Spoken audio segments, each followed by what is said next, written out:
ایسی مسجدیں میرے علم میں ہیں 20 سال ہو گئے کمبختوں نے مسجدوں کی تعمیر ہی مکمل نہیں کی اب تک. بس کرو یار, حرام پیسہ کیوں کھا رہے ہو تم لوگوں کا بھائی؟ یہ لوگ خون پسینے کی لوگ بیچارے عقیدت میں دے رہے ہیں کہ یار مسجد میں ہمارے ابا کے صدقہ جاری ہے, ہماری اماں کا صدقہ. تو امام کو بھی تو کمبخت کو سوچنا چاہیے نا. بس کر دو, ختم ہو گئی تعمیر. 20 سال بہت ہوتے ہیں, ہوئے جا رہا ہے. پھر جب بن جاتی ہے یار یہ توڑ کے یہاں بڑھا دو. یہ تو اپنے باپ کی جیب سے. مجھے غصہ آیا ہوا, آج میری بحث بھی ہوئی ہے کسی, اس لیے میں تھوڑا سا ایگریسو ہوا ہوں, تھوڑا جذباتی ہوا ہوں. کوئی پوچھنے والا نہیں ہے. محلے والے سارے پتہ نہیں کیا گوشت نہیں کھاتے, کیا سبزی پہ پلے ہیں سارے. آج ایک امام کی کمپلین آئی, 20 سال پہلے آیا تھا ایک مسجد میں, آتا پاتا کچھ نہیں ہے, مفتی لگا دیا اپنے نام کے ساتھ, روحانی عامل بھی بن گیا, سارا خاندان گاؤں دیہات سے لا کے مسجد میں بٹھا دیا. مؤذن اس کا چاچا, اور مدرسے کا استاد اس کے ماموں کا بیٹا, اور اللہ بھلا کرے آپ کا خزانچی اس کی پھپھو کا بیٹا. یہ بعض ائمہ یہ لوگ یہ کام کر رہے ہوتے ہوتے کمیٹی کو آہستہ آہستہ چسکا دیا. اور یہ اتنے چالاک ہوتے ہیں کہ ادھر بھی ریلیشن, اس کے ساتھ بھی ریلیشن. امام کی ایک بہرحال ویلی ہوتی ہے, اس سیٹ سے بھی تعلق, اس سے بھی تعلق, اپنی مظلومیت کی داستانیں اس کے سامنے. کمیٹی میرے ساتھ, کمیٹی والے بعض جگہ پڑھے لکھے ہوتے ہیں, ان میں یہ عادت نہیں ہوتی فسادیوں کی طرح ہر ایک پکڑ پکڑ کے ان کے کان خراب کرو. ہوتے ہوتے 20 سال میں مسجد پوری کس کے کنٹرول میں آ گئی؟ امام صاحب اور ان کا پورا خاندان بیٹھ گیا. وہ میرے پاس شکایت آئی کہ وہ تو سولر پلیٹیں بھی امام اپنے گھر میں لے گیا ہے, مسجد کی پلیٹیں. مسجد کے نام پہ کروڑوں روپے چندہ آتا ہے, کوئی حساب دینے کے لیے تیار نہیں ہے. جب امام صاحب سے پوچھو امام صاحب اس کا حساب دیں, امام صاحب کہتے ہیں تمہیں عالم سے بات کرتے ہوئے شرم نہیں آتی؟ علماء عین بھی بڑا گاڑا نکالتے ہیں.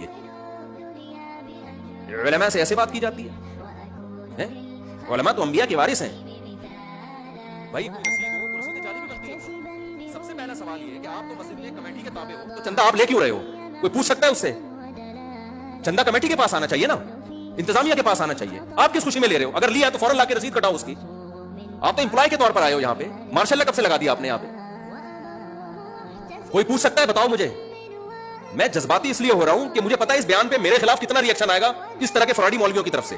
ہم سب سے زیادہ علماء اور مدارس کو, مولاناؤں کو سپورٹ کرتے ہیں, لیکن اس سپورٹنگ کا مطلب یہ نہیں ہے کہ جو 2 نمبریاں مولاناؤں کے ذریعے ہو رہی ہیں اس پہ خاموشی اختیار کر کے قیامت کے دن مجرم بن جائیں. جس امام سے آپ نے چندے کا حساب مانگا اور اس کو غصہ آ گیا, اس کا مطلب یہ 2 نمبر ہے, اس کو فوراً یہاں سے کیا کرو, بولو کک آؤٹ, نکلو یہاں سے. آپ غصہ کیوں آ رہا ہے بھائی تمہیں؟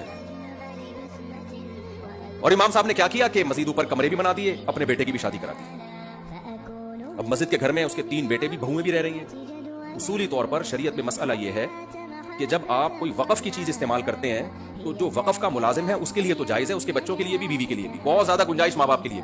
ہمارے جامعۃ الرشید میں قانون ہے کہ جامعۃ الرشید نے جن ٹیچروں کو گھر دیا ہوا ہے نا, پہلے ریٹرن میں لکھا ہے کہ جس بیٹے کی شادی ہوگی اس کو یہاں سے بولو نکلنا پڑے گا, کیونکہ یہ آپ کی نسلوں کے لیے نہیں ہے, یہ گھر آپ کے لیے. آپ امپلائی ہیں, تو جب تک آپ امپلائی ہیں آپ کو یہ گھر ملے گا. آپ کے والدین بھی رہ سکتے ہیں, بیوی بچے بھی رہ سکتے ہیں. جس بیٹے کی شادی ہو گئی یا تو کرایہ ہم لیں گے اس سے, یا اس کو یہاں سے کیا کریں گے. یہ جامعۃ الرشید میں قانون ہے, بالکل صحیح قانون ہے, ہر جگہ. یہ مسجد میں بھی یہی ہونا چاہیے بھائی. یہ گھر مسجد نے امام کو دیا نا, اس کی نسلوں کے لیے تھوڑی دیا ہے. پوری نسلیں آ کے گھروں میں آباد ہوتی ہیں, پوری نسلیں. تو شرارت یہ کی داڑیاں ہیں ان کی, کمبختوں کی ٹوپیاں بھی ہیں.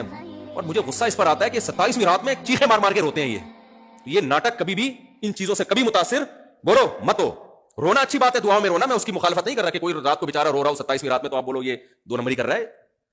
لیکن یہ کرائیٹیریا نہیں ہے کسی کے نیک یا برے ہونے کا کہ وہ دعاؤں میں لمبی لمبی ہاتھ اٹھا کے روتا ہے. بھائی آپ نے اس کے ساتھ معاملات کر کے دیکھے, معاملات میں 1 نمبر ہے تو بغیر روئے بھی اچھا ہے. وہ معاملات میں 2 نمبر ہے تو بھائی یہ ناٹک کی ہمیں ضرورت. اور اس طرح کے 2 نمبر لوگ راتوں کو پبلک کے سامنے روتے بہت ہیں, اکیلے میں تو کبھی رونا نہیں آئے گا ان کو, پبلک کے سامنے بہت روتے ہیں. یہ بھی بہت غلط طریقہ ہے میرے بھائی, تو ہوشیار رہنا چاہیے ان چیزوں سے.